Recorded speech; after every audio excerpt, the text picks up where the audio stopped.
If you stare into the abyss long enough, the abyss stares back at you. Nietzsche. There are some people who never quite fit anywhere. They don't just look at the world. They see it.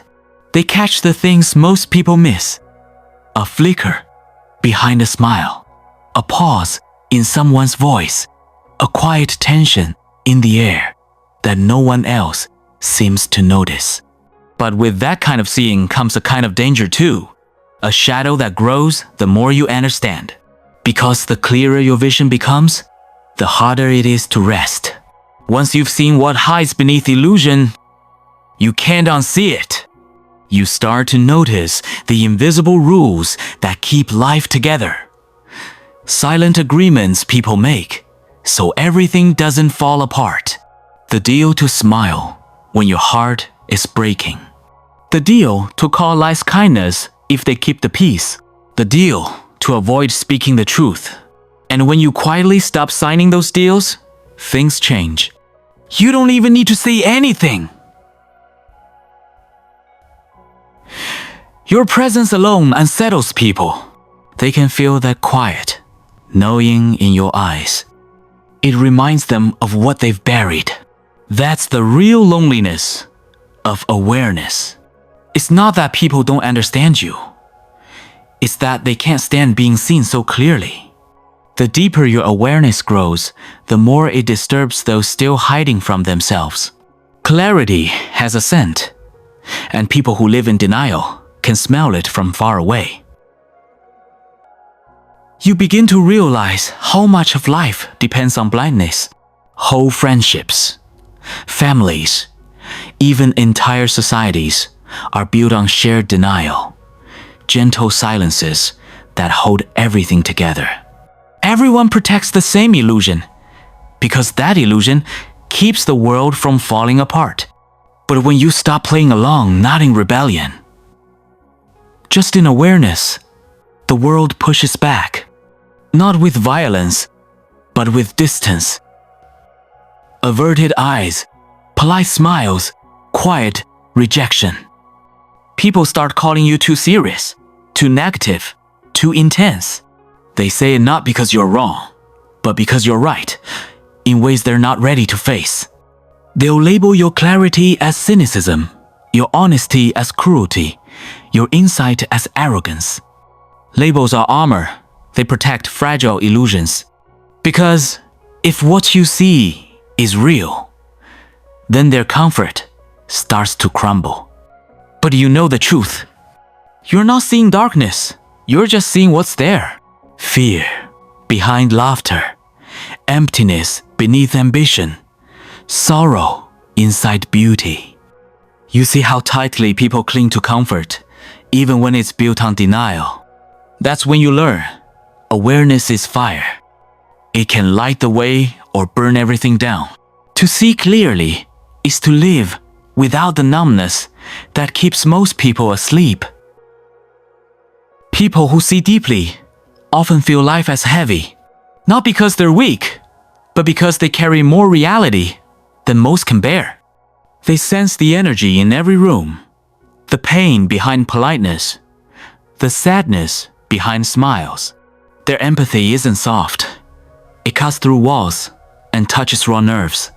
They long for connection, yet often end up alone. Because real connection requires people to take off their masks, and most are too afraid to do that. So sensitivity turns into exhaustion. You start to lose yourself in what you feel from others. Their fears, their sadness, their noise. You mistake absorption for compassion, but it's really self-erasure. And one day, a small question rises inside you. Who am I beneath everything I feel from others? That question marks the turning point, awakening, or collapse. Because once you see the unconscious clearly, you must learn to hold it, or it will consume you. Awareness is a blade with two edges. If you use it blindly, it cuts you. If you use it with wisdom, it sets you free. Awareness isn't something soft or harmless. It's sharp. It slices through illusions, breaks old patterns, and forces you to see what's real. But without steadiness, that same clarity can turn against you. It can make you overthink, doubt, and carry more than your heart can hold. That's why the key is integration. Learning to see without drowning in what you see. To feel deeply without letting every emotion consume you. To know the truth without letting it crush your spirit. True awareness isn't about taking in everything. It's about learning what to hold and what to let pass through you. It means having eyes open, but heart grounded. Mind clear, but so steady. To walk through chaos and still remain centered. This is the hardest lesson for those who see too much. Clarity must always be balanced with compassion. Insight must be anchored in peace, because vision without grounding turns into pain. And understanding without gentleness becomes self-destruction. Real wisdom isn't just seeing, it's staying whole while you see. Many people run from what they sense.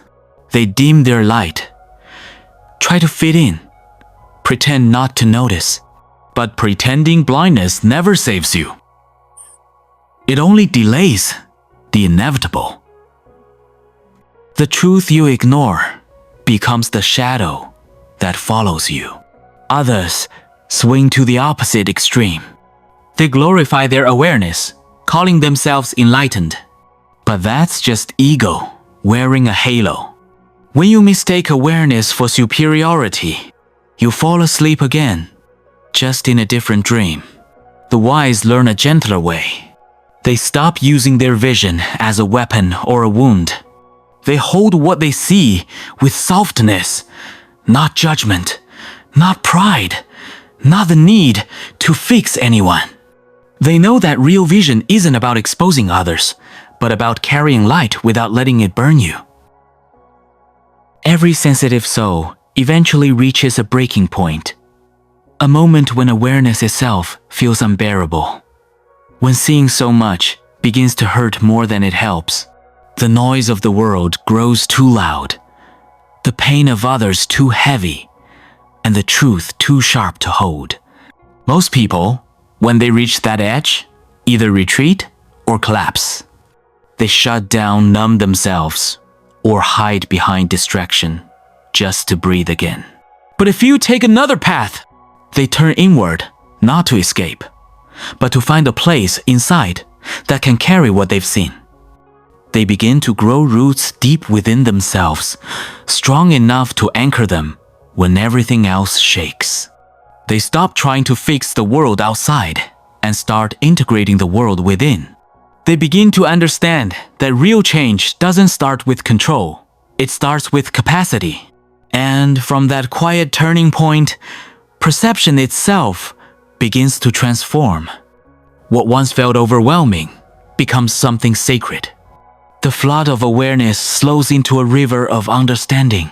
It becomes wisdom, not noise. Compassion, not chaos. Clarity, not isolation. Awareness no longer burns, it begins to warm. And slowly, something beautiful unfolds. The sensitivity that once felt like a curse becomes a steady, quiet strength. You start to see not only pain, but possibility. Not only shadows, but seeds waiting for light. You notice resilience hidden beneath suffering, tenderness behind fear. You no longer drown in emotion. You learn to navigate it like a sea you know by heart. Your vision becomes medicine first for yourself, and then, naturally, for others who find peace in your calm. Transformation, you realize, isn't a single moment of awakening. It's a lifelong practice, an art of returning to yourself again and again. It asks for solitude, not as escape, but as sacred space. The kind where you can finally hear your own soul beneath all the noise.